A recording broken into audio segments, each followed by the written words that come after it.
O maior apagão generalizado em Cuba nos últimos anos, hoje, enquanto falamos, deixou milhões de pessoas sem eletricidade em grande parte da ilha. Isso inclui a capital Havana. Uma falha na Antônio Guiteiras, a principal usina termoelétrica do país, acabou derrubando a energia em boa parte do país, incluindo a capital. Isso é o que diz até a empresa estatal União Elétrica de Cuba. Isso acontece, claro, ao mesmo tempo em que Cuba enfrenta uma escassez de combustível, já que depois da captura de Maduro houve uma proibição dos Estados Unidos para que a Venezuela exportasse petróleo rumo a Cuba.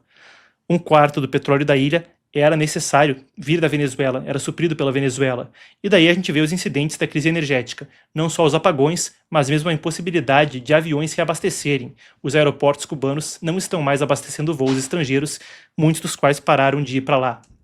O apagão começou ontem, quando teve essa falha técnica, então, numa termoelétrica, que interrompeu a geração de energia e trouxe um colapso ao sistema elétrico nacional, que se estendeu do oeste, em Pinar del Río, até a província central-leste de Camagüey. Vamos para os dados. Estimativas preliminares falam de 7 milhões de pessoas, 2/3 do país, sem energia.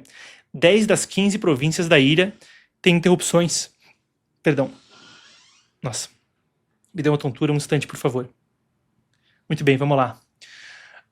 Afetadas 10 das 15 províncias da ilha, então, e a gente está falando de interrupção de serviços essenciais, transporte, abastecimento de água, sistemas hospitalares em Havana.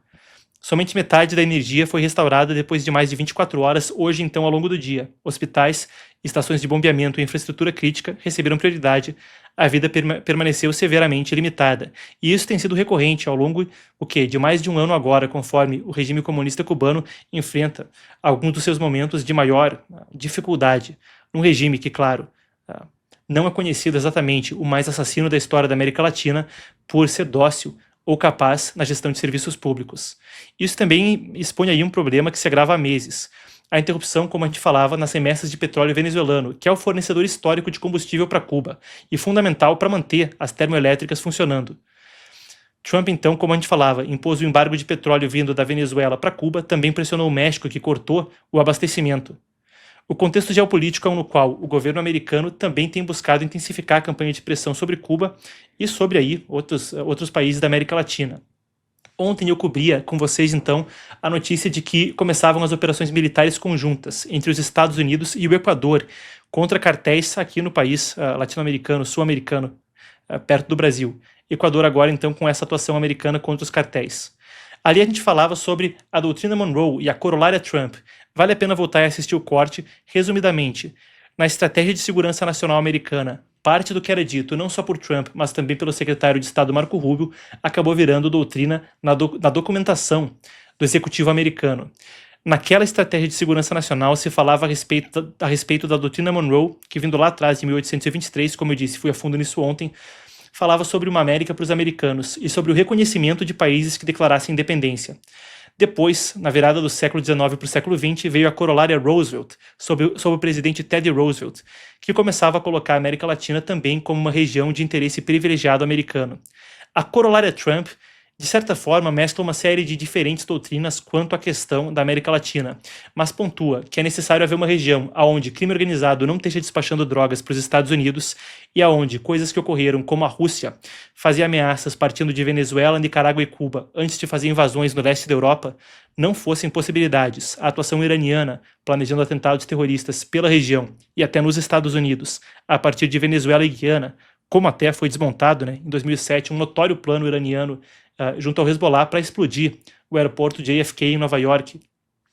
Uma doutrina onde esse tipo de coisa não fosse possível.